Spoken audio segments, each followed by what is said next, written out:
Seni birda hayvonot olamining sheriga o'xshatgandim. Sherning tabiati shunaqa. Yutqazish nimaligini bilmaydi, qo'rquv hissiyati yo'q unda.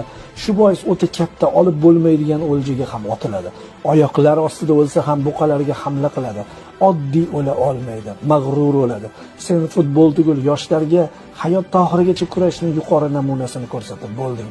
Taslim bo'lmaslikning, qayta o'rindan turishlikning oliy ko'rinishini ijro etib bo'lding. 39 yosh ostonasida yil davomida 48 gol va 13 golga uzatmani amalga oshirish uchun o'zingni qanday chog'layapsan? Qay narsalardan ruhlansan? Shundir bundoq kirish 10-marta 60+ ball olganingni o'qigan Erling va Kilian senga pichirlab bo'lsa ham aytayotgandir. Aka, bunaqa planka qo'ymang, biz ham qariymiz. Hamma bizni o'shanda sizga qiyoslab qiynab qo'yishmasin. Ha, rostdan ham sening faoliyating yoshlarga ibrat. Kurashning eng zo'r ko'rinishi. Oxirgi savolimni berib olay. Kechagi golni qanday ko'rding? Qayerdan bunaqa tuyg'u his qilish?